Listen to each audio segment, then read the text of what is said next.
ngasi ningol chakau baga mari leinana pangjadraba aina chakau jage hairubada harau harau yabirakpa iche isen imaindon pumnamakpu ikokno na khurumjari nasadi karisu hainingai lejade adubu tamjaningba ma khakti manipur sida ningol chakau ba si karamna oirekhibage haibadu oja guru singna lebirakpa wari ariba lairik sing pajarubada aina thengnajarakpa kharadang pawdamjage ningol chakau ba haibasi ihan hana ningol na piba singbu chakauram 33 AD da pankiba maidingu nongda layen pakhang bagi taloi laisnana magi mabung poreitonbu pakhang bada haijaduna hiangai gi nini panbada chakau khi hai matam duda magi mabung poreitona machal gi damak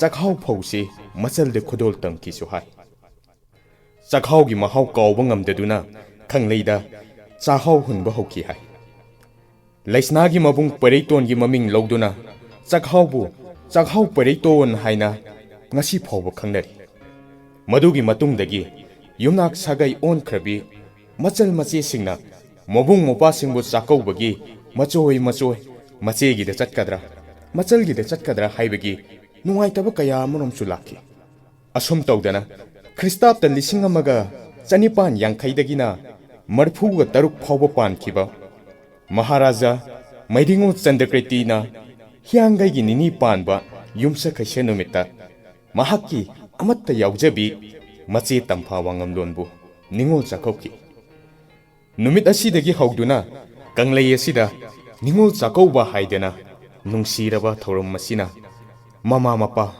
mabung mopagi maribu chethanduna la masi pumna makase aige maraibak thirabi ima dudi phangkidre imagi thawaina khajiktang moireba su penjananaba macha aina imagi mingda ngasigi ningol chakobagi thoromase sinjabani imagi mingda tamjariba ningol chakobagi khudolasi apen penda thibidana harau harau lobi mathanggi olapa kumjana lakpadadi masidagi hena yamna tawba ngamba pinabi aroibo oina amuka khurumjari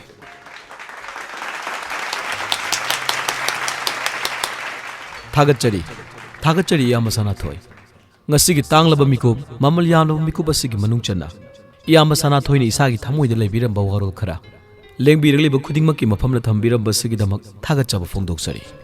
Ngasi asi hiangai gi nini panba ningol chakau ba numini. Numit asina lakpaga iroinana. Numit asigi nungge bo warol gi matang na thambiram ba yamanungai jai.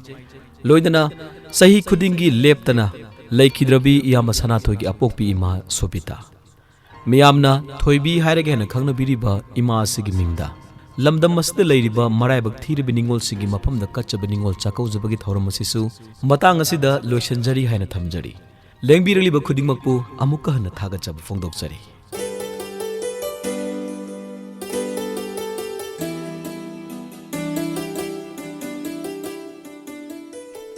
Ibungo Sana Thoi iche nahaki minungsi thaujali kaya Naji nanim nama kaya da chahi kharase leptana phangjarappada apen bahai bado oirabani iche nanaw na ngamjaba kharadang mari mata leinerudraba maming phawba mutkigidaroba imagi damak ngamjaba kharadang kachabani deise nahaki imagi mingda chahi khudingi nahakna maraibak thirabi ningol singbu chakaubi iche ningol singna sune khwaidagi lumna khanjabase hiangai gi nini pahanbasini harau harau ipam lamdamda no kheduna chamin thakminnaraga ima ipa ibung ipa singna ngamjaba khudol khara tambirakraga harau harau halakpado adubu mafam sida lakliba ningol singa sidine je kana amana mapa mama nangna kaina khraba kana amana pumnamak leina mapamni yadaduna inthokpiraklaba kana amanane arang ara phizet leitingnaba leijadaduna mapamda changjaba ngamjadrabi ꯃꯥꯒꯤ ꯇꯣꯉꯥꯟꯕ ꯃꯔꯝ ꯀꯌꯥ ꯑꯁꯤꯅ ꯈꯨꯗꯥꯡ ꯄꯤꯐꯝ ꯀꯪꯗ꯭ꯔꯕꯤ ꯅꯤꯡꯉꯣꯜꯁꯤꯡꯕꯨ ꯅꯍꯥꯛꯀꯤ ꯂꯥꯏꯑꯣꯏꯈ꯭ꯔꯕꯤ ꯏꯃꯥ ꯁꯨꯕꯤꯇꯥꯒꯤ ꯃꯤꯡꯗ ꯅꯤꯡꯉꯣꯜꯁꯤꯡꯕꯨ ꯆꯥꯛ ꯀꯧꯕꯤꯔꯤ. ꯅꯤꯡꯉꯣꯜꯁꯤꯡꯕꯨ ꯆꯥꯛ ꯀꯧꯕꯤꯕꯒꯤ ꯅꯨꯡꯉꯥꯏꯔꯕ ꯃꯣꯏ ꯃꯤꯅꯣꯛ ꯇꯝꯍꯟꯕꯤꯔꯤ. 이붕호, 이제 나학디네. 아이코이기 이마네, 이빠네, 이봉네, 이빠네. 나한테 이제 뽕남막네. ngasi haiba numit ase. Jahi khudingidi, jahi kaya ase. Pita haduna lelaki. 이제 ngasi magdi piyese. Tahaningdabani. Adubune. Tingma ngamdre. Adubu. ngasi taiba piyesi dine. Pihindabagi. Awabagi pirang datiye. 이제 Harauba. Nungayba na talaba. Pihidune. Ibungo. Nang matampo mo dane. Nang ipunsida. Apahaba tahayba do oiro ko ibungo. 이제 Naki imanaso. Lairam lindagi na hapo. Pihina. Nuk ni yang zirang bani ibungo. 이제 깎아놓으세. 그이도보기 깎아도이노. 나나오노 떡저리버싱시디 가지각다네. 이제 호이 이마호이 인돈 호이나 뿜나묵나 뺀비리버세. 마시네 해나야암나 앵원나디 마말 짜우리버니지. 니네 깎아놓어. 부부 깎아놓어. 행와이수 제히 쿠딩기 립드나 좀 짝깎도이네. 깎시고 바보. 꺾지 꺾도이네.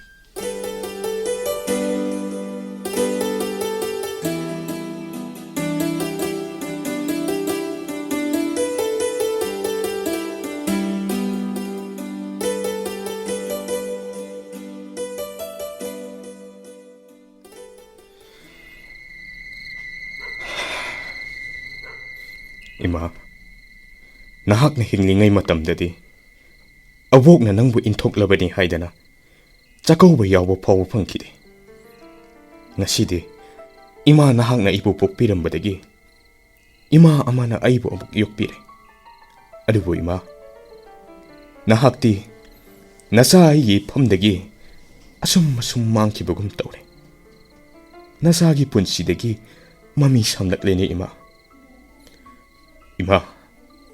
나사나 이마기 밍데 까짜리바 닝오 짜코버기 토롬마시 자히 코딩기 갓방한바 비나비유고 이마기 석담부 이푹닝데 징친두나 타와이 학장을 라야우나 라체리 이마 바보 ngasi lain paning dreba yang wareba ngasi lain paruje toklosibako 호이 이자수 짜코버기 마얌 랑마다 와름바니 또 빠루라노 adu babu ai kainoma khangning ba ma laireba करिनो निसाना खंगनिंगेबो aduburo akhoi tayaiga ngahan aiga lambidane chapmineba mamanglomdagi ahalamana ne aise kanano na hanglakpa tayaida aduda akhoi tayaina inaupini na khumeba aduda ahalduna tayaida nangbul hongaba harakpa aidi nga ure inaupini haraga manul hongaba hangpaduda adubu kaigino babu 이빠 하이게세 다야이나 하이디도 라레 아두기니 이나우 누피 하이베세 누파나 마기 마카 타바 마나우 누파기 누피다 하이게다버니 누피나디 마카 타바 싱다 이쁘아 하나 하이게다버니 누피나 까람바 칸다 이나우 누파 하이게다게 하이레가디 마나 마윰 팔바 마퉁다 마기 누파두기 마나우 누파도 아두다 이나우 누파 하이다나 하이게다바 오 바봉 ꯑꯩꯈꯣꯏ ꯃꯩꯇꯩꯒꯤ ꯃꯤꯡꯒꯧꯁꯤꯡꯁꯦ ꯌꯥꯝꯅ ꯅꯨꯡꯁꯤꯕꯅꯤ ꯃꯔꯨꯁꯨ ꯌꯥꯝꯅ ꯑꯣꯏ ꯃꯤꯡꯒꯧꯗꯅꯦ ꯃꯤꯑꯣꯏꯕꯅ ꯊꯛꯁꯤ ꯈꯥꯁꯤ ꯊꯧꯒꯂꯣꯟ ꯃꯁꯛ ꯇꯥꯛꯂꯤꯕꯁꯦ ꯑꯩ ꯏꯄꯥ ꯃꯨꯟꯅ ꯍꯥꯏꯒꯦ ꯇꯥꯎ ꯏꯃꯥ 이복 이벤도 ꯁꯨꯃꯥꯏꯅ ꯆꯠꯂꯤꯀꯣ ꯑꯗꯨꯒ 이빠 이뿌 이부도 하이나 수마이나 ꯑꯃꯨꯛ ꯆꯠꯂꯤ ꯑꯗꯨꯒ ꯅꯤꯡꯉꯣꯜꯁꯤꯡꯗꯅꯅꯦ ꯍꯥꯏꯗꯤ 이빠ꯒꯤ ꯃꯆꯦ ꯑꯗꯨꯗꯒꯤ ꯏꯆꯜꯁꯤꯡꯗꯅꯅꯦ ꯏꯅꯦ ꯏꯅꯦꯍꯜ ꯏꯅꯦꯌꯥꯏ ꯏꯅꯦꯇꯣꯟ ꯍꯥꯏꯒꯅ ꯁꯨꯃꯥꯏꯅ ꯆꯠꯀꯅꯤ ꯑꯗꯨꯒ ꯍꯧꯖꯤꯛꯀꯥꯟꯗ ꯑꯪꯀꯜ ꯀꯀꯥ ꯑꯟꯇꯤ ꯀꯥꯏꯅ ꯀꯧꯅꯔꯤꯕꯁꯦ ꯁꯤꯁꯤꯅ ꯏꯇꯣꯟ 이돔짜나 수마이나 ꯀꯧꯅꯔꯝꯃꯤ ꯌꯥꯝꯅ ꯂꯩꯈ꯭ꯔꯕꯖꯥꯠꯅꯤꯗ ꯍꯧꯖꯤꯛꯀꯥꯟꯒꯤ ꯏꯟꯈꯠꯂꯛꯂꯤꯕꯁꯤꯡꯁꯤꯅꯅꯦ 이철 누피데나 이나우 누피 카라 하이젠 하 아디데기 이때이 까우가다바나 이바이 카라 까우산 얌나 마통 강데바 민가우 ꯉꯥꯛꯇꯅꯤ ꯍꯧꯖꯤꯛ ꯀꯧꯅꯔꯤꯕꯁꯦ 이바기 베마 ngasidi 이바시 얌나 와레 노마 파제네 이바 하이레게세 ꯆꯠꯂꯣ ꯄꯣꯊꯥꯔꯨꯔꯣ ꯍꯣꯏ ꯄꯥꯕꯨ ꯑꯗꯨꯗꯤ ꯀꯣꯟꯅ ꯄꯣꯊꯥꯖꯦꯕ ꯑꯗꯣ ꯄꯥꯕꯨ ꯉꯁꯥꯏꯒꯤ ꯑꯩꯈꯣꯏꯒꯤ ꯆꯥꯛꯀꯧꯕꯒꯤ ꯊꯧꯔꯝꯗꯣ ꯑꯗꯨꯗ ꯄꯥꯕꯨꯡꯕꯨ ꯄꯣꯛꯄ ꯏꯃꯥ ꯁꯨꯕꯤꯇꯥ ꯍꯥꯏꯁꯤꯕꯨ ꯀꯅꯥꯅꯣ ꯑꯩꯈꯣꯏꯒꯤꯗꯤ ꯑꯩꯈꯣꯏ ꯕꯨꯕꯣꯛ ꯇꯣꯝꯕꯤꯔꯩꯁꯤꯗꯤ ꯅꯪꯕꯨ ꯋꯥꯔꯦ ꯍꯥꯏꯕꯗꯥꯏꯅꯦ ꯋꯥꯍꯪꯗꯤ ꯑꯔꯨꯕ ꯉꯥꯛꯇ ꯍꯪꯉꯤꯅꯦ ꯁꯦ ꯏꯄꯥ ꯀꯣꯟꯅ ꯍꯥꯏꯒꯦꯕ ꯆꯠꯂꯣ ꯄꯣꯊꯥꯔꯨꯔꯣ ꯆꯠꯂꯣ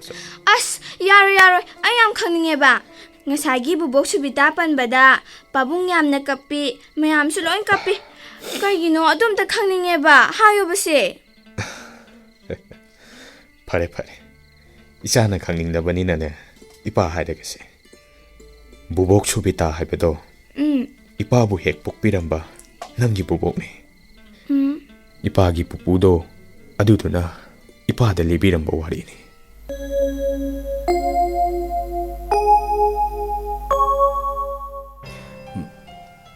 ngaiba wabra aibu namanabagi yumsida thamamaga nabanina kadai chatluino ba thengjila emi yumda imana chairane ba halasi minute am khatale khose ai nongonda wa khara haigada leiri is thengjila kansida matangdi chadi nangsidi hairosi kai haige haino ba kaino haida wado sasat hairo haraga thoibi nang aisi tasengna nungdi nuksibra amta sengna hayune nuksibraba kaino adu aidubu nau na mohangai dubo nangbu nuksibagi natro tamone koirusi chapocharusi gain hauraktrasu aina haudana kai dano yam chakrididi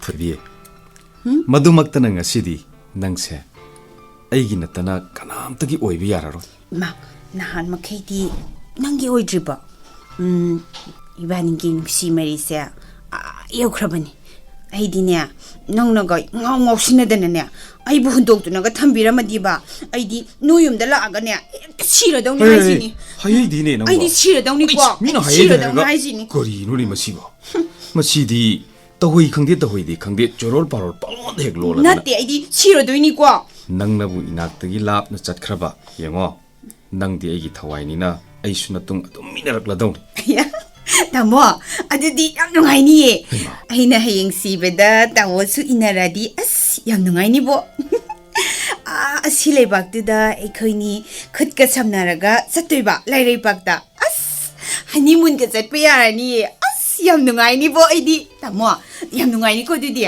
masi asmai hainu haraga etairimi as kaidawrigi pakatle is pakatle kaina mihunse yeउने amti yengo ba nakutana thamaga amti yengo base dang chong si yengo base musi masaksi ipa hek phajan mamwai khujine aiba ngai ko thoibi ibani si hauji chele haina khalasi pausi nakhoi imana hek tabaga soidana khaidokna ge di hairani ado nangdi kanag mi changda leini is aidi nangi mi changda leptedi kanagi mi changda lepo haino apang jau city ꯑꯩꯈꯣꯏꯅꯤꯒꯤ ꯅꯨꯡꯁꯤ ꯃꯔꯤꯁꯤꯗꯤꯅꯦ ꯇꯥꯏꯕꯪꯄꯥꯟꯒꯤ ꯃꯊꯧꯅꯥ ꯐꯕ ꯑꯃꯠꯇꯅ ꯊꯥꯗꯠꯄ ꯉꯝꯂꯔꯣꯏꯗꯕ ꯈꯪꯉꯦꯗꯅ ꯑꯩꯁꯦ ꯅꯪꯒꯤ ꯑꯗꯨꯒ ꯅꯪꯁꯤꯅ ꯑꯩꯒꯤ ꯑꯗꯨꯗꯤ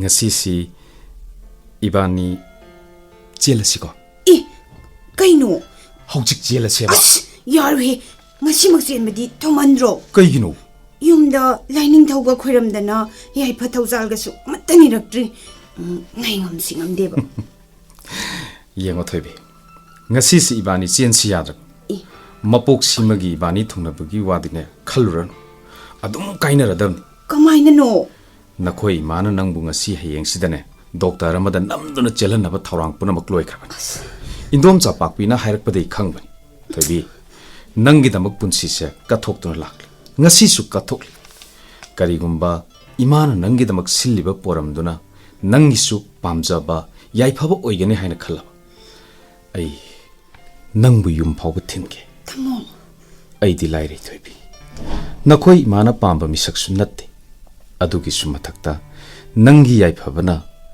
अइगिसु अपामबनी तमो करिगे दुमै हाइनो नाक याउद्रबा पुन्सिदी अहंबा पुलांगुम्बनी अइदि नंग हिंगनी तमो अइदि नंग हिंगनी थोइबी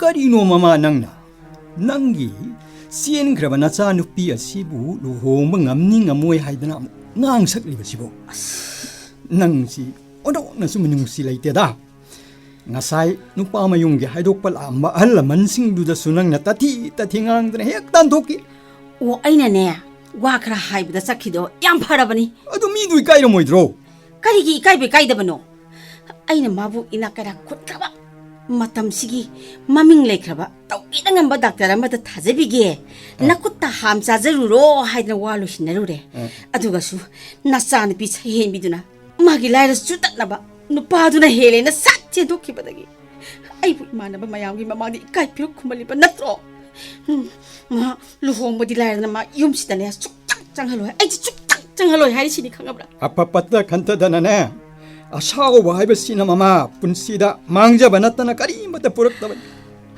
अइखोइदि इचादो मीगिदौना अनि मरी सुबसु नत्ति इचा मतोमदन इरेन ngang saknare hairaga awun pot piba pidaba maming tangyu oirabsu lombi kinaba thorang tausi haibani ne mama nangbo nupa nang ai ya sausi nang wana tainer kani ko nang kai shana ba wasida ibani khanar kani sidoki batindo am khanjil o haiba yada bagumne ai gidi hai ki ba wasna ari pani matam sigi up to date khangdaba third class ki family dugi wado amu hana palakano ai bibi wankhalai mama nang मीने हेक हाइन बा psyche ga हाइबा लाइना दो मदुना नंग पतना नारे नंग लाव होजिमक doctor चलगा नंग हाना उतंग lying थोसी लाव doctor ससी लाव ngai khoda ai bo ngau bala yang bo doctor du sa sigai na sat ka da badi ai nati noi na pana sa ni yimuni na punchi do na bi ma ilo bodagi sana ko nung do na thambi da na sak na su ma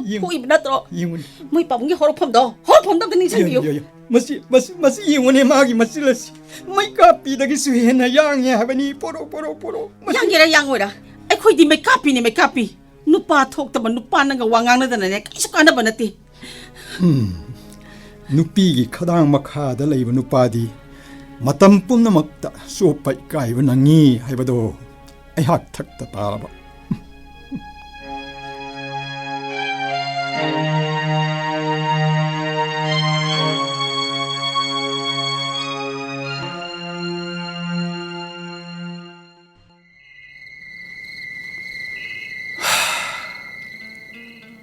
Thoibi कई हाइगे येंगो ngasiगी मेरा थागी थानिल से फजदरा येंगबगी pen बनाइदे पुंगिंग हुन फसै मसी मक्तदा अमुक हेन थाबल सिबु थवाई हापलिबदी नंगना इनाक्ता फमदुना ऐगी पुनसिबु अनौबो मियोल चोंहलिबसिनी तमो थोइबी मतम खुदिंग नहाकना बुदी आइबु हराउनबा आइबु तेखतनबा पांगल थौना कया अमा पिबी अदुबु नंगदी ऐगी इनाक्ता लैबदगी ꯑꯩꯅ ꯌꯥꯝꯅ ꯍꯦꯟꯅ ꯋꯥꯍꯜꯂꯦꯀꯣ ꯇꯥꯃꯣ ꯅꯨꯡꯁꯤꯕꯅ ꯃꯥꯒꯤ ꯅꯨꯡꯁꯤꯖꯕꯒꯤ ꯃꯅꯥꯛꯇ ꯂꯩꯖꯕ ꯐꯪꯖꯕꯗꯤ ꯆꯪꯅ ꯃꯄꯨꯒꯤ ꯅꯥꯛꯇ ꯂꯩꯕ ꯐꯪꯖꯕꯅꯤ ꯍꯥꯏꯅꯔꯤꯕꯅꯤ ꯇꯥꯃꯣꯅ ꯑꯩꯕꯨ ꯂꯨꯅ ꯂꯣꯏꯅꯕꯤꯔꯤ ꯅꯨꯡꯁꯤꯕꯤꯔꯤ ꯊꯧꯖꯥꯟꯕꯤꯔꯤ ꯑꯩꯒꯤꯅ ꯍꯥꯏꯕꯗ ꯀꯔꯤꯁꯨ ꯋꯥꯠꯍꯟꯕꯤꯗꯦ ꯃꯁꯤꯃꯛꯇꯅ ꯑꯩꯅ ꯇꯥꯃꯣꯒꯤ ꯅꯥꯛꯇ ꯂꯩꯖꯕꯁꯦ ꯑꯩꯒꯤ ꯊꯃꯣꯏꯁꯨ ꯄꯨꯛꯅꯤꯡꯁꯨ ꯄꯨꯟꯅ ꯄꯣꯊꯥꯖꯔꯤꯕꯅꯤ ꯇꯥꯃꯣ ꯅꯈꯣꯏ ꯏꯃꯥꯅ ꯑꯩꯕꯨ ꯃꯌꯥ ꯑꯣꯏꯕ ꯄꯥꯝꯗꯕꯗꯒꯤ ꯀꯌꯥꯔꯛ ꯍꯟꯅ ꯈꯥꯏꯗꯣꯛꯅꯅꯕ ꯍꯣꯠꯅꯔꯕꯁꯨ ꯅꯪꯅ ꯑꯩꯒꯤꯗꯃꯛ ꯂꯦꯞꯄꯤꯗꯨꯅ ꯄꯨꯝꯅꯃꯛꯀꯤ ꯃꯔꯤ ꯊꯗꯠꯂꯝꯂꯒ ꯅꯪꯅ ꯏꯅꯥꯛꯇ ꯂꯥꯛꯈꯤ ꯑꯩꯒꯤ ꯌꯨꯝꯗ ꯍꯧꯅꯕꯤ ꯇꯨꯡꯏꯟꯅ ꯏꯕꯥꯅꯤ ꯂꯨꯍꯣꯡꯈꯤ ꯑꯗꯨꯕꯨ ꯊꯣꯏꯕꯤ ꯊꯥꯕꯨꯝ ꯇꯔꯥ ꯅꯥꯎ ꯄꯨꯔꯛꯄꯗꯒꯤ ꯍꯦꯟꯗꯣꯛꯇꯨꯅ ꯅꯍꯥꯛꯀꯤ ꯏꯃꯥ ꯄꯥꯕꯨꯡꯒꯤ ꯅꯨꯃꯤꯠ ꯊꯥꯒꯨꯝꯅ ꯌꯦꯡꯖꯗꯨꯅ ꯆꯥꯎꯖꯔꯛꯂꯕꯤ ꯅꯍꯥꯛꯅ ꯅꯍꯥꯛꯀꯤ ꯊꯋꯥꯏ ꯑꯣꯏꯔꯤꯕ ꯑꯩ ꯐꯥꯎꯕ ꯈꯪꯍꯟ ꯎꯍꯟꯗꯅ ꯂꯣꯟꯅ ꯂꯣꯟꯅ ꯁꯤꯟꯊꯔꯤꯕ ꯅꯪꯒꯤ ꯃꯤꯠꯀꯤ ꯄꯤꯗꯨꯕꯨꯗꯤ ꯑꯩꯅ ꯉꯁꯤ ꯐꯥꯎꯕ ꯀꯪꯍꯟꯗꯗꯨꯅ ꯑꯁꯦꯝꯕ ꯌꯥꯎꯗꯕ ꯃꯃꯣꯟ ꯃꯤꯅꯣꯛ ꯇꯝꯍꯟꯕ ꯉꯝꯗ꯭ꯔꯤꯕ ꯄꯥꯡꯗꯕ ꯅꯨꯄꯥ ꯑꯣꯏꯕ ꯑꯩꯒꯤ ꯄꯨꯟꯁꯤꯁꯦ ꯑꯩ ꯏꯁꯥꯅ ꯏꯁꯥꯕꯨ ꯋꯥꯔꯧꯗꯕ ꯉꯝꯖꯗꯦ ꯇꯥꯃꯣ ꯀꯔꯤꯒꯤꯅꯣ ꯑꯗꯨꯃꯥꯏꯅ ꯍꯥꯏꯕꯤꯔꯤꯕꯗꯨꯕꯨ ꯑꯩꯗꯤ ꯀꯩꯁꯨꯝꯇ ꯋꯥꯗꯦ ꯃꯤꯑꯣꯏꯕꯅ ꯄꯨꯟꯁꯤꯒꯤ ꯂꯦꯞꯅꯥꯏꯗ꯭ꯔꯕ ꯏꯆꯦꯜꯗ ꯆꯦꯟꯊꯔꯛꯄꯗ ꯊꯦꯡꯅꯕ ꯃꯇꯝ ꯃꯇꯝꯒꯤ ꯆꯩꯊꯦꯡ ꯈꯔ ꯃꯥꯌꯣꯛꯅꯕꯗ ꯅꯨꯡꯁꯤꯕꯒꯤ ꯃꯩꯁꯥ ꯑꯣꯏꯅ ꯂꯧꯕꯗꯤ ꯆꯨꯝꯗꯦ ꯅꯨꯡꯁꯤꯕ ꯍꯥꯏꯕꯁꯤꯗꯤ ꯃꯛꯇꯕꯅꯤ ꯇꯔꯨ ꯇꯔꯨꯕꯅꯤ ꯅꯨꯡꯁꯤꯕꯅ ꯅꯨꯡꯁꯤꯕ ꯑꯃꯒꯤ ꯐꯅꯕ ꯉꯥꯛꯇ ꯈꯟꯕ ꯐꯅꯕ ꯉꯥꯛꯇ ꯇꯧꯕ ꯑꯗꯨ ꯅꯠꯇ꯭ꯔꯅꯦ ꯇꯥꯃꯣ ꯑꯁꯦꯡꯕ ꯅꯨꯡꯁꯤꯕ ꯃꯛꯇ꯭ꯔꯕ ꯊꯃꯣꯏ ꯍꯥꯏꯔꯤꯕꯗꯣ ꯆꯨꯝꯗꯨꯅꯇ ꯂꯩꯔꯕ ꯋꯥꯐꯝꯗꯣ ꯑꯩꯒꯤ ꯊꯃꯣꯏꯅ ꯌꯥꯅꯤꯡꯗꯦ ꯅꯍꯥꯛꯀꯤ ꯆꯤꯝꯕꯥꯟꯅ ꯄꯨꯛꯅꯤꯡꯕꯨ ꯂꯧꯅꯝꯃꯤ ꯅꯠꯇ꯭ꯔꯥ ꯇꯥꯃꯣ ꯅꯪꯒꯤ ꯃꯥꯏꯊꯣꯡꯗ ꯇꯥꯔꯤꯕ ꯅꯪꯒꯤ ꯅꯤꯡꯉꯝꯗꯕꯒꯤ ꯃꯃꯤꯗꯣ ꯑꯩꯅ ꯎꯕ ꯐꯪꯂꯝꯂꯣꯏ ꯍꯥꯏꯅ ꯈꯟꯕ꯭ꯔꯥ ꯇꯥꯃꯣ ꯑꯩꯈꯣꯏꯅꯤꯒꯤ ꯋꯥꯔꯤꯁꯤꯅ ꯑꯁꯨꯛ ꯅꯤꯡꯊꯤꯖꯔꯕ ꯃꯦꯔꯥꯒꯤ ꯊꯥꯅꯤꯜꯁꯦ ꯈꯪꯍꯧꯗꯅ ꯂꯥꯛꯄ ꯑꯃꯨꯕ ꯂꯩꯆꯤꯟꯅ ꯈꯟꯖꯤꯜꯂꯛꯄꯁꯨ ꯌꯥꯏ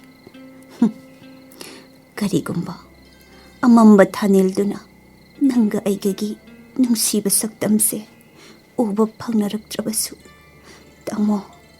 ꯇꯥꯃꯣꯒꯤ ꯄꯨꯛꯅꯤꯡ ꯋꯥꯈꯜꯅ ꯑꯩꯕꯨ ꯅꯅꯥꯛꯇ ꯂꯩꯔꯤ ꯍꯥꯏꯕꯁꯦ ꯃꯇꯝ ꯄꯨꯝꯕꯒꯤ ꯅꯤꯡꯁꯤꯡꯕꯤꯌꯨꯀꯣ ꯊꯣꯏꯕꯤ ꯀꯔꯤꯒꯤ ꯑꯗꯨꯃꯥꯏꯅ ꯄꯨꯛꯅꯤꯡ ꯁꯣꯟꯊꯔꯛꯂꯤꯅꯣ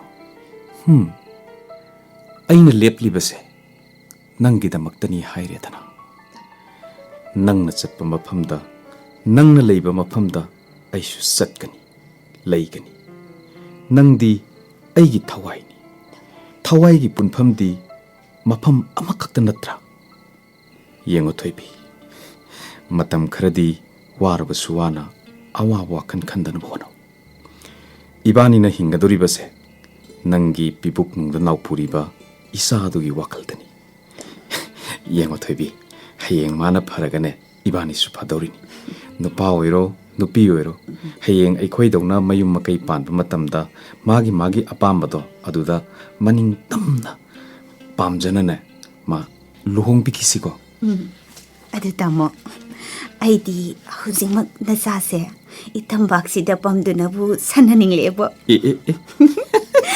ꯑꯩꯗꯤ ꯃꯄꯥ ꯃꯥꯟꯕ꯭ꯔꯥ ꯃꯃꯥ ꯃꯥꯟꯕ꯭ꯔꯥ ꯀꯥꯏꯅ ꯏꯆꯥꯗꯣ ꯑꯁ ꯃꯁꯛ ꯌꯥꯝ ꯌꯦꯡꯅꯤꯡꯉꯛꯑꯦꯕꯣ ꯑꯗꯨꯒꯤ ꯋꯥꯗꯤ ꯏꯕꯦꯝꯃ ꯍꯦꯟꯅ ꯃꯥꯟꯕꯗꯨꯅꯅꯦ ꯅꯨꯡꯁꯤꯕ ꯍꯦꯜꯂꯤ ꯍꯥꯏꯅꯕꯅꯤꯀꯣ ꯑꯁ ꯑꯗꯨꯗꯤ ꯇꯥꯃꯣ ꯌꯥꯝ ꯃꯥꯜꯂꯅꯤꯕꯣ ꯃꯔꯝꯗꯤ ꯑꯩꯅ ꯇꯥꯃꯣ ꯅꯨꯡꯁꯤꯕꯁꯦ ꯌꯥꯝ ꯍꯦꯟꯕꯅꯤꯅ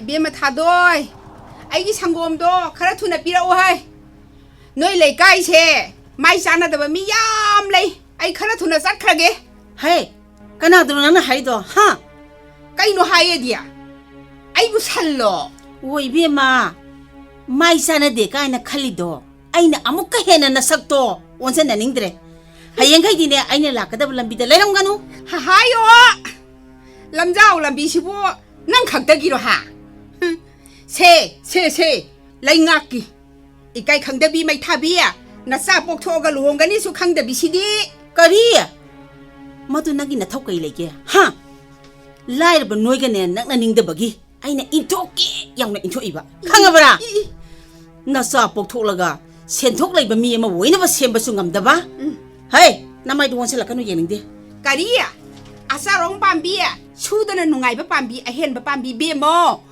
낭디 나사도 미 오이나바 세막부러 하 세막부라바 ꯌꯦꯡꯉꯨꯅꯦ 나른도 띵키네나 나싸 파울로 홍니 강다비시가 미마망데 이까이제이다 ꯃꯄꯥ ꯀꯅꯥꯅ ꯃꯣꯗꯣ ꯂꯩꯁꯤꯜꯂꯅꯦꯒꯦ ꯍꯥ ꯀꯩꯗꯧꯕ ꯏꯀꯥꯏꯗꯣꯏꯅꯣ ꯏꯀꯥꯏꯕꯤꯗꯦ ꯂꯥꯏꯔ ꯆꯨꯗꯠꯅꯕ ꯃꯤꯒ ꯉꯥꯏꯁꯦꯟ ꯑꯣꯏꯔꯨꯗꯧ ꯁꯔꯨꯛꯄꯨꯗꯤꯅꯦ ꯍꯦꯛ ꯑꯣꯏꯔꯨꯕꯗꯅꯦ ꯀꯩꯗꯧꯅꯤ ꯈꯪꯉꯕ꯭ꯔꯥ ꯏꯛ ꯈꯨꯅꯤꯡꯒꯤ ꯅꯤꯕ ꯂꯥꯛꯀꯗꯧꯔꯤꯕ ꯑꯣ ꯅꯤꯕ ꯂꯥꯛꯇꯅꯕꯅꯦ ꯑꯩꯅ ꯏꯟꯊꯣꯛꯂꯤꯕꯗꯣ ꯈꯪꯉꯕ꯭ꯔꯥ 와이코이디네 라이다 수닥나라바수 ngasi 파우바다네 ngasi 파우바 호렌 힘바가 ngasi니 하시니 강아브라 까나구마 아마기 마포 마라 남두나 니두나 라우키드리예 롱넘버 미넘버 와이수 시즌나두나 남탁 떠우키드리예 ꯑꯗꯨꯗꯤ ꯅꯪꯅ ꯍꯥꯏꯔꯤꯁꯤꯅꯗꯤ ꯑꯩꯁꯦ ꯃꯤꯉꯣꯟꯗ ꯅꯝꯊꯥꯛ ꯇꯧꯕꯤ ꯍꯨꯔꯥꯟꯕꯤ ꯇꯧꯉꯝꯕꯤ ꯁꯤꯅꯤꯅꯦ 나다디야 하유 하유 ꯑꯩꯅ ꯀꯅꯥꯒꯤ ꯃꯄꯣꯠ ꯃꯔ ꯍꯨꯔꯥꯜꯂꯤ ꯍꯥ ꯃꯗꯨꯒꯤ ꯈꯨꯗꯝ ꯆꯥꯡꯗꯝ ꯍꯦꯛ ꯄꯤꯕ ꯉꯝꯗ꯭ꯔꯕ ꯅꯪ ꯉꯁꯤ ꯅꯌꯨꯝꯗ ꯍꯟꯕꯗꯤ ꯂꯥꯏꯗꯅꯅꯦ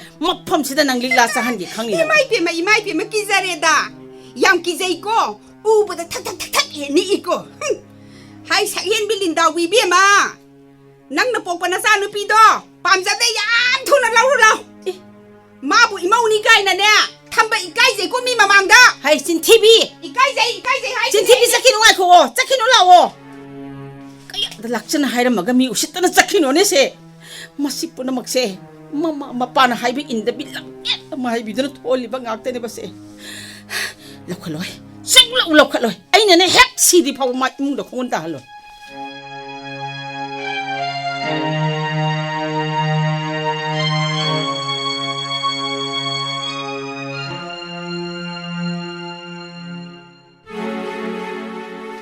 아이 마오 돌아오라 와이 와강나 실라 이마 그리 답비가다 이마 낭원은 나트로 이북 망원 자이리버세 로실로 와이다이 토 와이람바도 하 아두가 까리기노 누민 아 여우로 파우다 로신다는 이사이사이라가 라이라미시보 이마 아이 로신자르기 이마 학상수 그야 농아있다바 아두다 피 그래서 좀 noi톡사람바니 이마 하이 와칼레이나 나비야 낭나 나드나 까나나 나도 이논 헤이 하 산나 나가드라바 나마나 바나네 아웡 아운 땀들 루홍니 하이바수 강데 이까이 강대비 아이디 하이바시니까 나우뿌리바 앙앙도 해 뽀빠가 앙앙도 타남마가 난 까다이 너놈 싹히가다 보니 항해가나 까다이 놈 싹히가다 보니 낭핵 락바다기네 이베마 닝원 칭추 공군 따닝드레네 닝원 싸고보바우 락닝드레네 하이네 이베마 강아브라 이마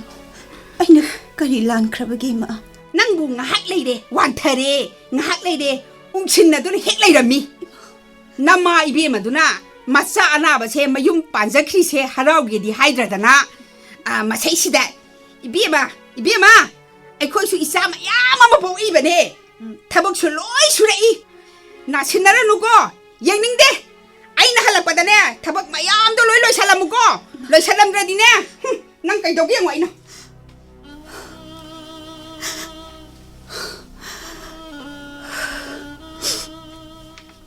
이북다 이사 하나우 보드나 미론비 아이나 따리바 우리바 탱내리바 마얌시보 까리노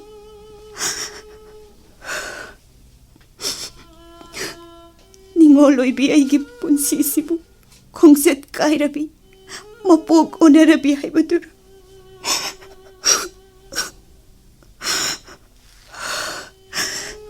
아마롬다나 이쁘로이버기 타우잔비바 능시비바 산비헤이바 미앵나 아이부 가다이다 까리 소이키가다게 하이나 루나 떠비바세 우바다 마기다막 칸드나 이님나 아이부 아숙 옷네이바 세이바 마얌세 녹나 캉락바나 하우직디 이사 하이바두수 우사바 팡가도리 ꯑꯗꯨꯕꯨ ꯀꯔꯤꯒꯨꯝꯕ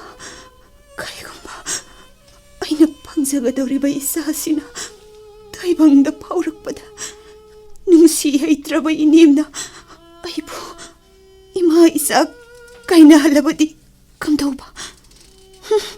ꯅꯠꯇꯦ, ꯑꯩꯕꯨ ꯇꯥꯃꯣ ꯎꯗ꯭ꯔꯤꯉꯩꯗ ꯌꯨꯝ ꯑꯁꯤ ꯊꯥꯗꯣꯛꯇꯨꯅ ꯀꯗꯥꯏꯗꯅꯣꯃ ꯂꯣꯟꯅ ꯃꯥꯡꯈ꯭ꯔꯁꯤꯔ?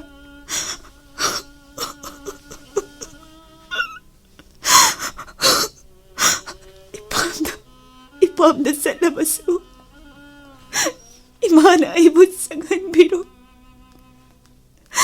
ꯃꯁꯤꯡ ꯐꯠꯇꯕ ꯏꯃꯥꯅ ꯑꯩꯕꯨ ꯆꯪꯍꯟꯕꯤꯔꯣ. ꯅꯤꯡꯈꯤꯕ ꯍꯣꯡꯗꯕ ꯏꯃꯥ, ꯑꯩ ꯌꯥꯝ ꯋꯥꯔꯦ ꯏꯃꯥ. ꯊꯕꯛ ꯃꯌꯥꯝꯁꯦ ꯂꯣꯏꯁꯤꯟꯗ꯭ꯔꯗꯤ ꯑꯩꯕꯨ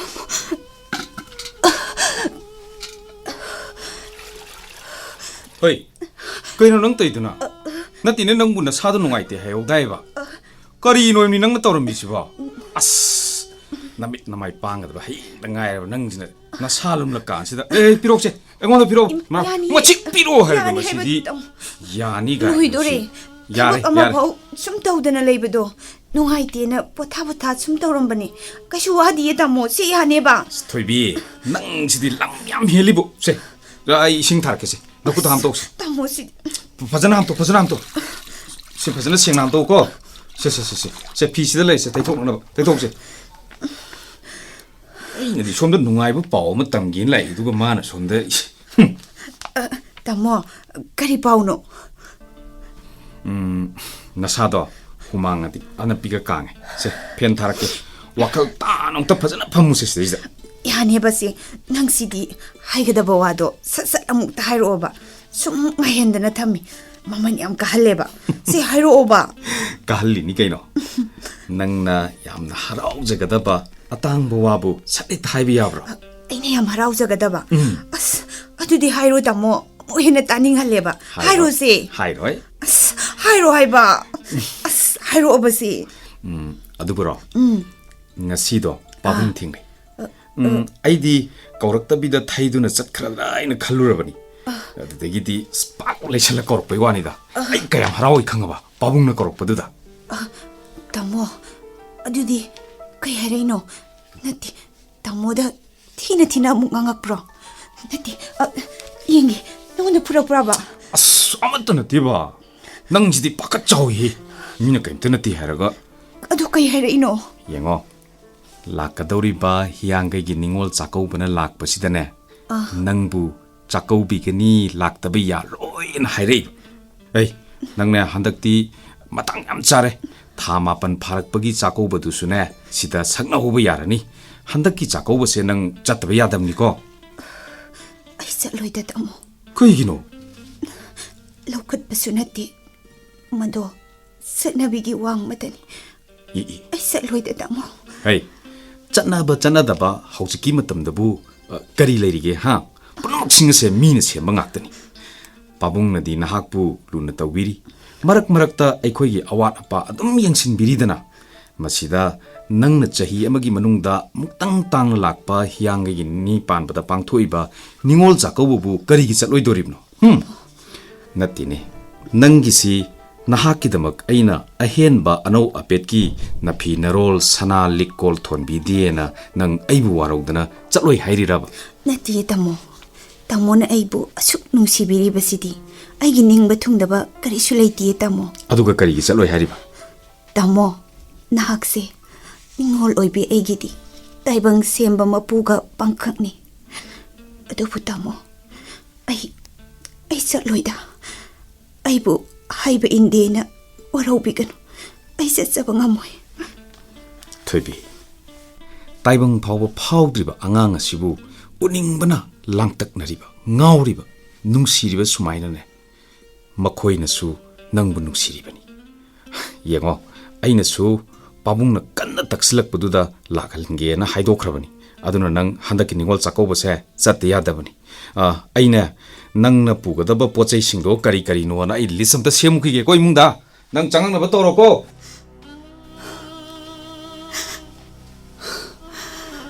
ꯇꯥꯃꯣ, ꯑꯩꯁꯦ ꯅꯤꯡꯉꯣꯜꯅꯤ ꯅꯤꯡꯉꯣꯜ ꯌꯨꯝꯅꯥꯛ ꯁꯥꯒꯩ ꯑꯣꯜꯂꯕꯤ ꯏꯄꯥꯝ ꯂꯝꯗꯝ ꯊꯥꯗꯣꯛꯂꯝꯗꯨꯅ ꯏꯃꯥ ꯏꯄꯥꯕꯨ ꯇꯨꯡꯑꯣꯏꯅꯔꯝꯂꯕꯤ ꯆꯍꯤ ꯑꯃꯒꯤ ꯃꯅꯨꯡꯗ ꯑꯃꯨꯛꯇꯪ ꯇꯥꯡꯅ ꯊꯣꯛꯄ ꯍꯤꯌꯥꯡꯒꯩꯒꯤ ꯅꯤꯅꯤ ꯄꯥꯟꯕꯁꯦ ꯅꯤꯡꯉꯣꯜ ꯑꯣꯏꯕꯤꯁꯤꯡꯅ ꯈꯧꯔꯥꯡꯅ ꯉꯥꯏꯖꯕ ꯅꯨꯃꯤꯠꯅꯤ ꯑꯗꯨꯕꯨ ꯅꯨꯃꯤꯠ ꯑꯁꯦ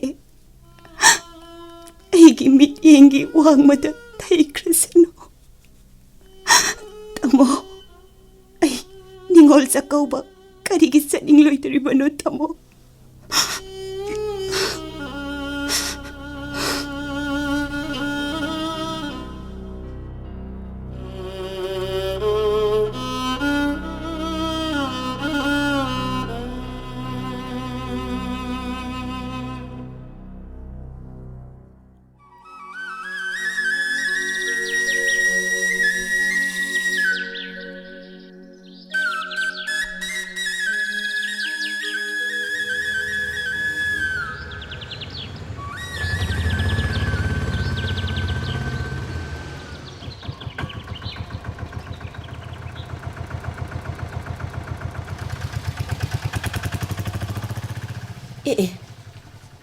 Kana mukui ani sidi. Hai, Tiger, Tiger, Tiger. Yum sida masa khang da ba mi yam lai. Lao, siwa lao. Lao. Tiger, Tiger, Tiger. Ima, nasa aikoibu chaining ba chaibiu. Ngangning ba ngangbiu. Adubu, hiyangai gi nini pan ba ningol chakau ba numit simatang dadi. Mabu chaibigan. Mama mapa oiba singna masabu oksanu singjanu chaibi ba ngangbi dana atopa kanana chaibi ngangbi ga dage ima. Hai, nang na ingon da paktak pi ga da banate. Ai su mama amane. Hira masigi matang da nang wa ngang da bana hena phagani. Ai gi sa na pi ma lairame sigi ba kuire. Tamo ꯑꯩꯈꯣꯏꯅ ꯆꯪꯂꯛꯂꯤꯕ ꯌꯨꯝꯁꯦ ꯑꯣꯟꯅꯔ ꯃꯥꯜꯂꯦ ꯆꯠꯁꯤꯜꯂꯛꯑꯣ ꯊꯣꯏꯕꯤ ꯀꯔꯤꯒꯤꯅꯣ ꯅꯪꯅ ꯑꯩꯕꯨ ꯂꯩꯇꯦꯡ ꯌꯥꯎꯗ꯭ꯔꯕ ꯌꯨꯝꯁꯤꯗ ꯄꯨꯔꯛꯂꯤꯁꯤꯕꯨ ꯉꯁꯤꯁꯦ ꯂꯝꯗꯝ ꯑꯁꯤꯒꯤ ꯆꯥꯎꯔꯕ ꯀꯨꯝꯍꯩ ꯍꯤꯌꯥꯡꯒꯩꯒꯤ ꯅꯤꯅꯤ ꯄꯥꯟꯕ ꯅꯤꯡꯉꯣꯜ ꯆꯥꯛꯀꯧꯕ ꯅꯨꯃꯤꯠꯅꯤ ꯅꯤꯡꯉꯣꯜꯁꯤꯡꯅ ꯅꯤꯡꯉꯣꯜ ꯆꯥꯛꯀꯧꯕ ꯂꯥꯛꯆꯕ ꯃꯄꯥꯝ ꯂꯝꯗꯝꯒꯤ ꯃꯃꯥ ꯃꯄꯥ ꯃꯕꯨꯡ ꯃꯧꯄ꯭ꯋꯥꯁꯤꯡꯅ ꯍꯔꯥꯎ ꯃꯤꯅꯣꯛ ꯇꯝꯗꯨꯅ ꯌꯥꯏꯐ ꯊꯧꯖꯥꯜ ꯄꯤꯅꯕ ꯅꯨꯃꯤꯠꯅꯤ Hai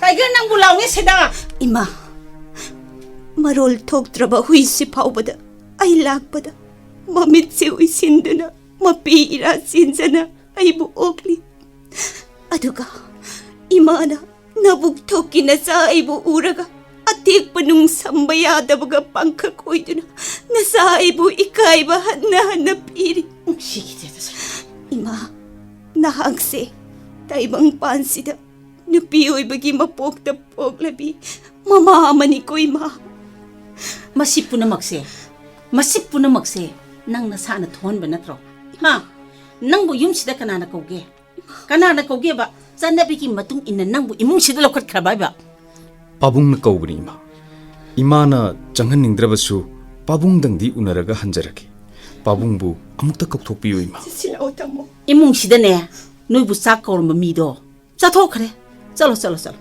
chalo koina lebla no chalo na sak ching no yeng di ha ba chakho ba Phare ima aikoi chasarage adu thoibina pabung amadi imagi damak ni khanna kummamagi amuktang lakpa ningon chakauba sida tamduna porakliba haira kharasi madi loksinbiu yengo noi se na khoi se aine inthokli bani noi ne por po chei se ai lagu da ba mi nate khang ko lagu da ba nate ba ina chalo hoji mak chalo tamo nang lehaw kidra ai disale ai sale hai thoibi hey noi na por po chei sing je am ta pu ko la wo se ai di pam di ba se chalo se pu ko la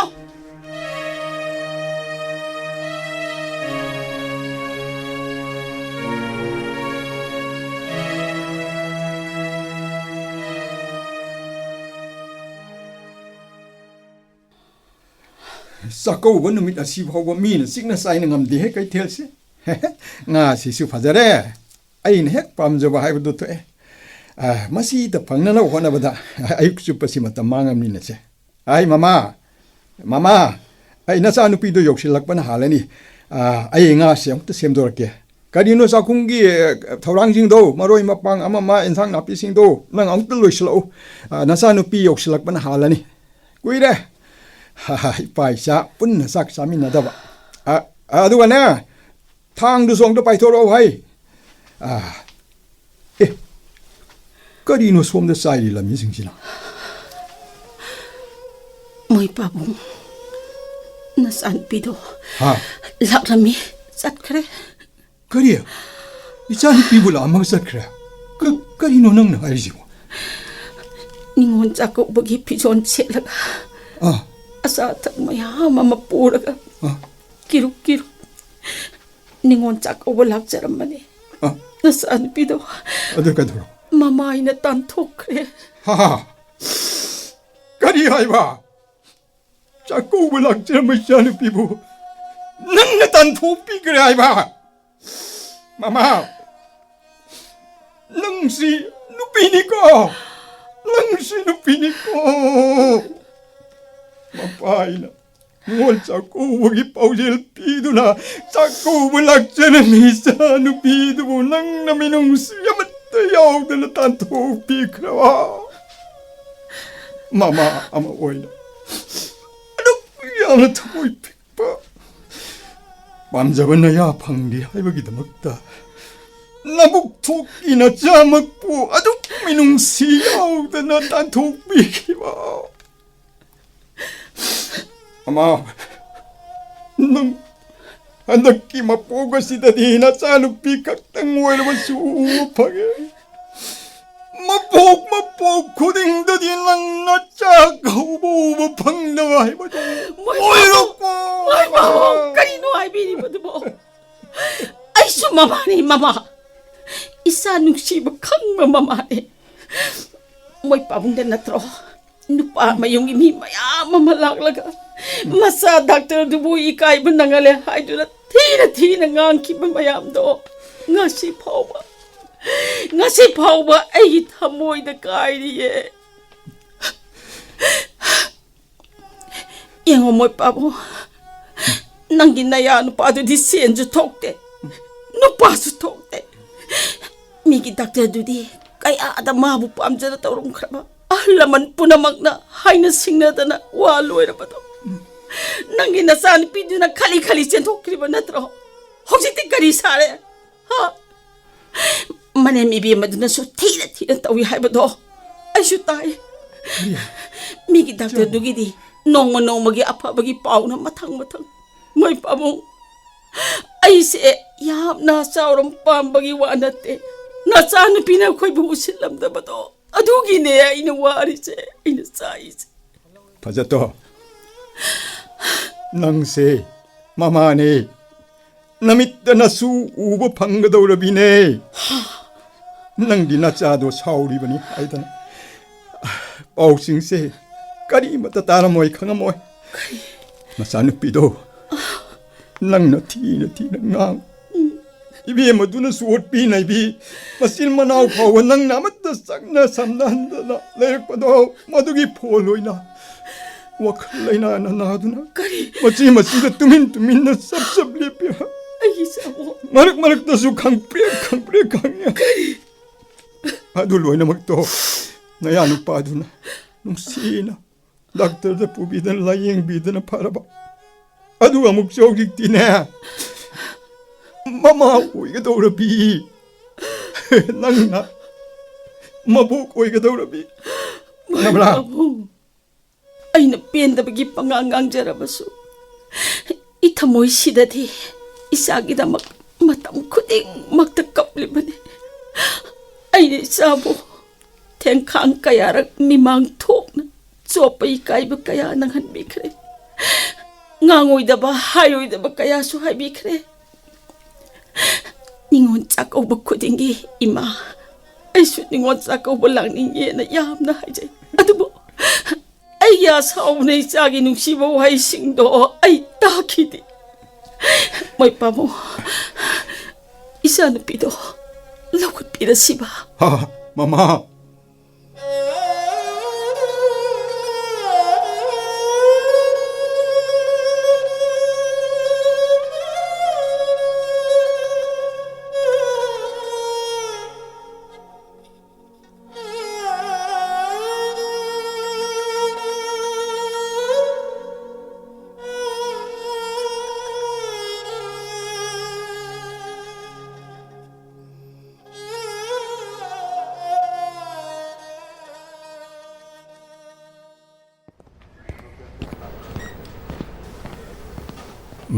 ꯑꯗꯨꯗꯤ ꯁꯤꯃ ꯂꯩꯔꯦ ꯑꯗꯨꯗꯤ ꯀꯔꯤ ꯋꯥꯠꯂꯤ ꯑꯩ ꯊꯣꯏꯕꯤ ꯗꯣꯛꯇꯔꯅ ꯄꯤꯔꯝꯕ ꯍꯤꯗꯥꯛꯀꯤ ꯂꯤꯁꯁꯤꯡꯁꯤꯗ ꯌꯥꯎꯔꯤꯕ ꯍꯤꯗꯥꯛꯁꯤꯡꯁꯦ ꯐꯥꯔꯃꯥꯁꯤꯅꯗꯤ ꯂꯣꯏꯅ ꯁꯨꯔꯦꯅ ꯄꯦꯛ ꯇꯧꯔꯒ ꯄꯤꯔꯛꯑꯕꯅꯤ ꯑꯩꯅꯦ ꯆꯨꯝꯕ꯭ꯔꯥ ꯆꯨꯝꯗꯕ꯭ꯔꯥ ꯍꯥꯏꯗꯣ ꯅꯔꯁꯇ ꯆꯠꯂꯒ ꯑꯝꯇ ꯌꯦꯡꯍꯜꯂꯨꯒꯦꯀꯣ ꯍꯣꯏ ꯑꯗꯣ ꯇꯥꯃꯣ ꯄꯪꯀꯨꯏꯗꯤ ꯀꯨꯏꯕꯤꯔꯛꯑꯅꯨꯀꯣ ꯑꯩꯁꯨ ꯏꯊꯟꯇ ꯂꯩꯕꯁꯦ ꯅꯨꯡꯉꯥꯏꯇꯦꯕ ꯍꯣꯏ ꯀꯨꯏꯔꯣꯏ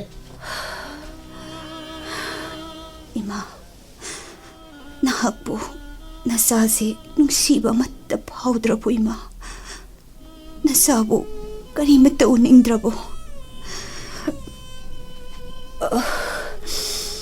ꯑꯁꯨꯝꯅ ꯏꯁꯥ ꯁꯣꯟꯖꯤꯜꯂꯛꯄꯁꯦ ꯄꯨꯛꯅꯤꯡꯁꯦ ꯌꯥꯝ ꯄꯤꯛꯁꯤꯜꯂꯤ ꯏꯃꯥ ꯄꯥꯕꯨꯡ ꯅꯈꯣꯏꯕꯨ ꯌꯥꯝ ꯎꯅꯤꯡꯉꯤ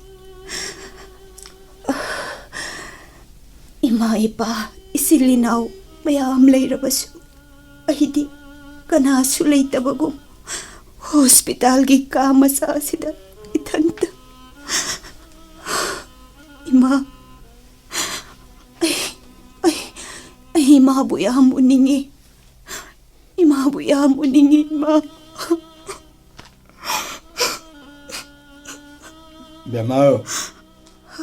Bema pagi toibi 바보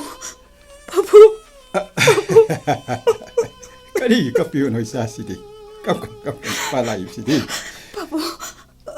바보 이마디 락tabro 바보 이마디 yengoi ipa thabak ama chatlubadagi nang hospital da put khre ai na tabadagi pa sanglai mani hospital sida namado ai hojam loruge yengoi namado sausu kar parabani nang bulokat vide ga na hai uro ni nei ipa nama por ga lake ko nang lema ko 바보 나사나 란키바 뽕바 ngapiu ko 바보 ai nasidi imabu yamuningi 바보 ai kari kapiu no ko yengoi sunna ichagi namit namai panam dagi matamda adum ka ka dabandati nabuning jauto kari gi sana thomoi pichali pale sidi ichagi namukta kari gi wari yengoi ipa sana ga su unadana wari watai sara bani doctor ga su unare ka ko yengoi pabung na tan namado purga lak namalo ki ko lemole nati 바보 nang chakranu 바보 좀 나사기 낙다 레이로 바보 ai kuidoi tan na dum lakadabani para lakadabani nama purga lak pa nama purga lak ko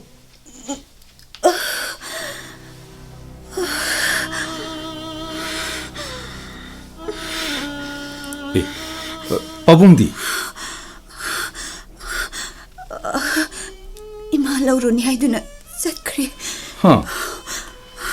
시 파레 그이노 낭나 소르가도 타베타베 홍걸 이두고 타모 나 사도 양 와라보 양 와레 타모 세세세 나 비너롤세 샘진 사진나바 도시 doctor operation theater da poro na haire nursing sulani 타모 낭보 아이기 보로이보 이나 방서버세 아이기디 그야다 라이박 파리바노 아이나 마람 오이르가 타모부디 야무할레고 토이비 이넴포나수 이센싱나수 로이네 인톡비레 그리노 낭나 딴자스다 하이리시보 타모 아이시 양파테고 헤이 혹직세 마두기 마tam nati adumaina pungning sonda gadaba nati tamo garang ahing manando ꯅꯨꯡꯉꯥꯏꯔꯝꯗꯦ ꯑꯩꯒꯤ ꯄꯨꯛꯅꯤꯡꯁꯦ ꯌꯥꯝꯇ ꯁꯣꯟꯅꯩ ꯍꯩ ꯃꯪ ꯍꯥꯏꯁꯤꯗꯤꯅꯦ ꯃꯀꯨ ꯃꯪꯅꯤ ꯀꯔꯤꯝ ꯈꯜꯂꯨꯅꯨꯁꯦ ꯑꯩ ꯂꯩꯔꯤꯁꯤꯅꯤ ꯑꯩꯒꯤ ꯄꯤꯕꯨꯛꯅꯨꯡꯗ ꯌꯥꯎꯔꯤꯕ ꯅꯋꯥ ꯃꯆꯥꯁꯦ ꯑꯩꯕꯨ ꯎꯒꯅꯤ ꯑꯩꯒꯤ ꯇꯝꯄꯥꯛꯇ ꯁꯥꯟꯅꯒꯅꯤ ꯈꯟꯅ ꯍꯔꯥꯎꯅ ꯇꯥꯏꯕꯪ ꯐꯥꯎꯖꯔꯛꯄꯗ ꯑꯩꯒꯤ ꯃꯤꯠꯁꯤꯅ ꯑꯃꯨꯛ ꯑꯩꯒꯤ ꯏꯆꯥꯕꯨ ꯎꯕ ꯐꯪꯈꯤꯗ꯭ꯔꯕꯁꯨ ꯇꯥꯃꯣꯅ ꯏꯁꯥꯒꯤ ꯃꯃꯥ ꯑꯃ ꯄꯤꯕꯤꯗꯨꯅ ꯇꯥꯏꯕꯪ ꯄꯨꯟꯁꯤ ꯂꯝꯕꯤꯗ ꯌꯥꯎꯍꯟꯕꯤꯔꯛꯎꯀꯣ ꯇꯥꯃꯣꯅ ꯑꯩꯉꯣꯟꯗ ꯂꯨꯅ ꯅꯨꯡꯁꯤꯅ ꯇꯧꯕꯤꯕꯒꯨꯝ ꯏꯆꯥꯕꯨꯁꯨ ꯇꯧꯕꯤꯔꯛꯎꯀꯣ ꯇꯥꯃꯣ ꯍꯩ ꯀꯩꯅꯣ ꯅꯪꯅ ꯑꯣꯄꯔꯦꯁꯟ ꯊꯤꯌꯦꯇꯔ ꯆꯪꯉꯝꯗꯥꯏꯁꯤꯗ ꯍꯩꯗꯕ ꯉꯥꯛꯇ ꯉꯥꯡꯉꯤꯁꯤꯕꯣ ꯊꯣꯏꯕꯤ ꯁꯦ ꯁꯣꯔ ꯇꯞꯅ ꯍꯣꯜꯂꯨꯁꯦ ꯅꯪ ꯌꯥꯝ ꯋꯥꯔꯅꯤ ꯁꯣꯔ ꯇꯞꯅ ꯍꯣꯜꯂꯣ ꯁꯦ ꯐꯤꯔꯣꯟ ꯁꯪꯗ ꯁꯤꯟꯁꯤꯁꯦ ꯃꯤꯒꯤ ꯑꯣꯄꯔꯦꯁꯟ ꯊꯤꯌꯦꯇꯔꯗ ꯉꯥꯏꯅ ꯂꯩꯍꯧꯔꯅꯤ ꯁꯤꯁꯇꯔ ꯂꯥꯛꯑꯅꯤ ꯍꯥꯏꯔꯒ ꯀꯔꯤꯅꯣ ꯅꯪ ꯁꯤꯗꯤ ꯍꯦꯛ ꯃꯍꯧꯁꯥꯗꯒꯤꯅꯦ ꯑꯗꯨꯃꯥꯏꯅ ꯆꯣꯔꯣꯜ ꯄꯥꯔꯣꯜꯗ ꯉꯥꯡꯗꯅ ꯂꯩ ꯁꯦ ꯇꯞꯅ ꯀꯨꯝꯗꯁꯤꯁꯦ ꯌꯥꯅꯤꯁꯦ ꯑꯩꯕꯨ ꯋꯥꯔꯧꯒꯅꯨꯀꯣ ꯇꯥꯃꯣ ꯀꯔꯤꯅꯣ ꯃꯤ ꯅꯪꯅ ꯉꯥꯡꯉꯤ ꯃꯌꯥꯝꯗꯣ ꯁꯦ ꯐꯤꯔꯣꯟꯁꯦ ꯑꯝꯇ ꯁꯤꯟꯁꯦꯕ 이마부시 없니? ꯍꯣꯏ ꯄꯥꯕꯨꯡꯅ ꯏꯃꯥ ꯂꯧꯖꯈ꯭ꯔꯤꯗꯨꯗꯤ ꯁꯦ ꯂꯥꯛꯑꯅꯤ ꯏꯃꯥꯁꯨ ꯂꯥꯛꯑꯅꯤ ꯐꯤ ꯁꯤꯟꯁꯤꯁꯦ ꯈꯤꯇꯪ ꯂꯦꯡꯒꯦ ꯌꯥꯔꯦ ꯁꯣꯔ ꯇꯝ ꯌꯥꯔꯦꯁꯦ ꯐꯃꯨꯡꯁꯤꯗꯅꯦ ꯇꯞꯅ ꯐꯝ ꯊꯣꯏꯕꯤ ꯅꯪ ꯉꯁꯤꯗꯤ ꯋꯥ ꯌꯥꯝ ꯉꯥꯡꯉꯤ ꯅꯪ ꯀꯩꯁꯨ ꯇꯧꯔꯣꯏ ꯅꯪ ꯑꯩꯅ ꯐꯪꯖꯒꯗꯧꯔꯤꯕ ꯏꯆꯥꯁꯤꯅꯅꯦ ꯍꯦꯛ ꯇꯥꯏꯕꯪ ꯐꯥꯎꯔꯛꯄ ꯃꯤꯀꯨꯞꯇꯨꯗ ꯑꯋꯥꯕ ꯄꯨꯝꯕ ꯀꯥꯎꯈ꯭ꯔꯗꯧꯅꯤ ꯁꯦ ꯗꯣꯛꯇꯔꯅ ꯉꯥꯏꯔꯝꯃꯅꯤ ꯊꯣꯏꯕꯤ ꯅꯪꯅꯦ ꯑꯁꯣꯏ ꯑꯉꯥꯝ ꯌꯥꯎꯗꯅ ꯅꯃꯤꯠ ꯅꯃꯥꯏ ꯄꯥꯡꯕ ꯉꯝꯕ ꯑꯣꯏꯖꯧꯀꯣ ꯑꯗꯨꯒ ꯏꯆꯥꯁꯦ ꯏꯕꯥꯅꯤ ꯄꯨꯟꯅ ꯌꯣꯛꯃꯤꯟꯅꯗꯨꯅ ꯃꯍꯥꯛꯀꯤ ꯇꯥꯏꯕꯪ ꯄꯥꯟꯅ ꯑꯩꯈꯣꯏ ꯑꯅꯤꯒꯤ ꯅꯨꯡꯉꯥꯏꯔꯕ ꯃꯪꯂꯥꯟ ꯑꯣꯏꯁꯤꯀꯣ ꯊꯣꯏꯕꯤ ꯂꯥꯛꯑꯣ ꯆꯪꯉꯁꯤ ꯂꯥꯛꯑꯣ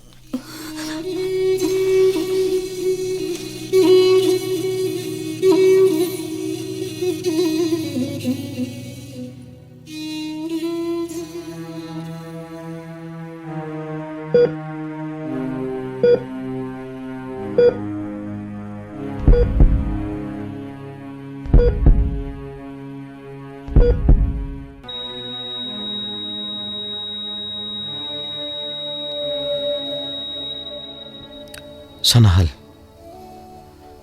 ꯃꯆꯥꯗꯤ ꯀꯟꯕ ꯉꯝꯍꯧꯔꯦ ꯑꯗꯨꯕꯨ ꯃꯃꯥꯗꯤ ꯀꯟꯕ ꯉꯝꯍꯧꯗ꯭ꯔꯦ ꯑꯥꯏ ꯑꯦꯝ ꯁꯣꯔꯤ ꯊꯣꯏꯕꯤ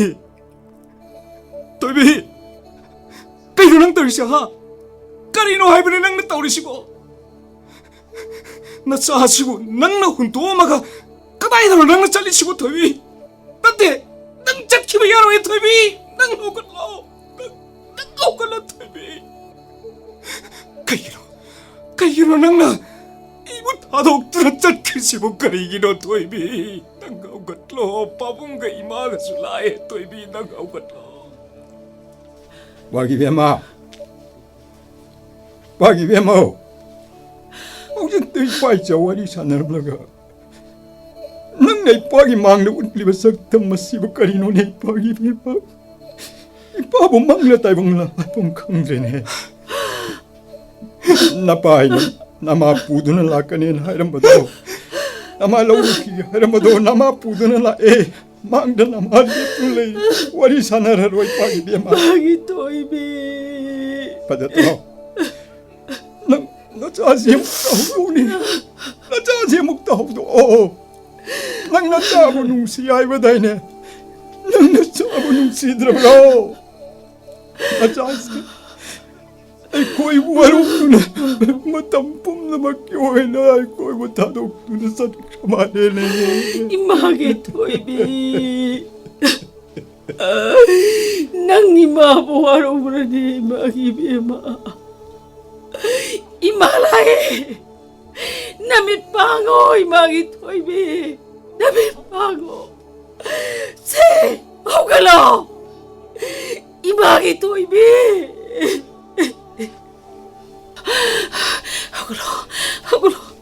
하글로세 이마기 토이비 이상이 소비다 하이바 밍세 이마는 것이 보고 꺾이대 이마기 토이비 하이바다기 이마는 현자기 때문에 이마기 토이비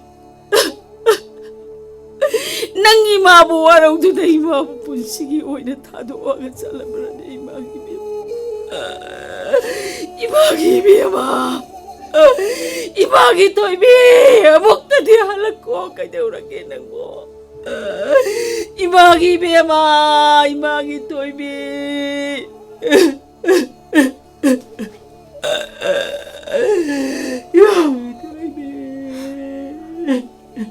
Ima Mahakna Imawi uningi haiduna ta sonjaram Ima Mahakna imada lan kre ngakpiu haijagi hai Ima Mahakna Punamak thadok tuna chatkras Mahaki masas na leiringai amtang di ima na ngakpiu ima Tolaba ipa isa na imagi na kong sok na kulum na hajari ima imagi sa nahal namay se wakan tenbi apang binamari ngay hakya sao ba na ay na nakoy bu la narure ibug to kisabo may hirak na lang sinduna may sa may wainahan kare nga sidi ima may sa ato pangle ima ware ima gisanahal karay Magi toy bi Isana nambay syuda itada Miko amatang dawara masu ay konjage Isa kay na bagi may sana nga urabi ay se Isana ne amuk halagto na Mamahinak talak magong kanjage Isagi may sana mut pangambra woyde Mut pangambra yung jage Karay Isuda magtibiro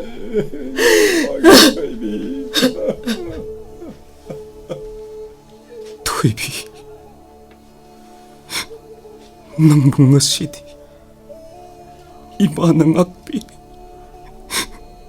nang se nga sidi kaya hadalay magpabihay ba't oy naman nang nasat pamapamda ay sulak ni haiki ba ni taway nang inakta gichat krabada kalak miyaw na riba haksang polang na kay daw ni mani ay sulak lagi nanakta ay sulak lagi to ibi nang ay kumahirang ko Muy pabo Sarahan si kayo ng taon mare Doctor, sister, som dong ta.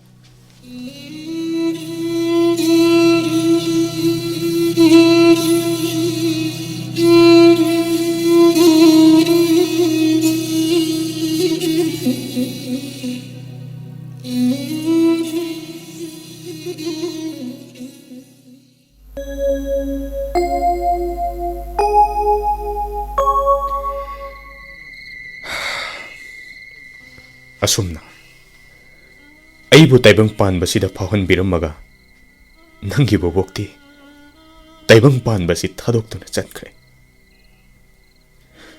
Ipagi mitchina Ima haibado amuk phabu uba phamkide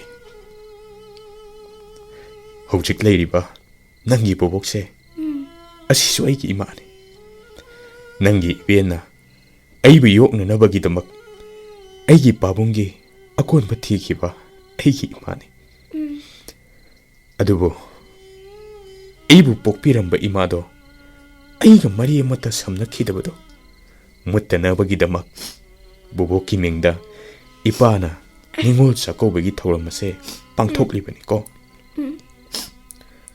ꯕꯨꯕꯣꯛꯄꯨ ꯄꯣꯛꯄꯤꯔꯝꯕ ꯄꯨꯄꯨ ꯅꯪꯒꯤꯅ 이더우도나 리비럼바니 낭기 부복도 짜고버 setning 제히 까야 짜고버 zetpa 팡키데 하이 이몽 마농 머붕 모포하기 말이 찔할리바 닝올 짜고버 놈있다 닝올 생나 마피 따나 짜고버 zetning zetpa 팡데나 리엔바세 이파기 타모이다 얌나 누와이데 낭기 부복기다막 이파나 빵톡리바 닝올 짜고버기 토롬마세 하영와이 파와 낭수 leptana 닝올 짜고버기 토롬마시 빵토록하다바니고 ꯍꯣꯏ ꯄꯥꯕꯨꯡ